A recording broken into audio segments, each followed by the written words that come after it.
जिस मादा जानवर के थन कट जाएं या खुश्क हो जाएं तो उसकी कुर्बानी भी नहीं हो सकती। जिस मादा जानवर के थन कट जाएं या खुश्क हो जाएं तो उसकी कुर्बानी नहीं हो सकती। बकरी के दोनों थनों में से अगर एक थन खुश्क हो जाए तो उसकी कुर्बानी नहीं हो सकती। गाय और भैंस, इनकी 4 थनों में से अगर 2 थन खुश्क हो जाएं या कट जाएं तो कुर्बानी नहीं हो सकती, और अगर एक थन खुश्क हो जाए या कट जाए तो उसकी कुर्बानी, उस गाय की और भैंस की कुर्बानी हो सकती है।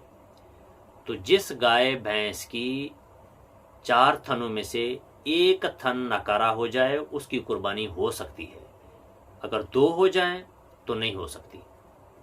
बकरी का एक थन अगर नकारा हो जाए, खुश्क हो जाए या कट जाए तो उसकी कुर्बानी नहीं हो सकती। दोनों हो जाएं तो बदरजा औला नहीं हो सकती।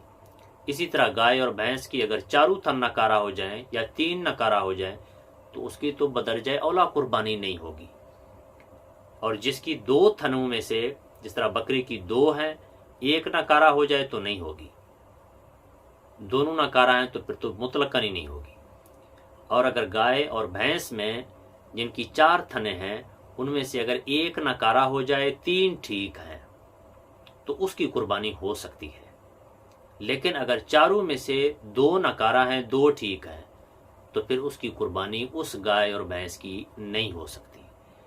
तो जो थन वाले जानवर हैं, मादा जानवर हैं, उनमें से 2 जिनके थन हैं उनमें से एक के नकारा हो जाने से उसकी कुर्बानी नहीं होगी।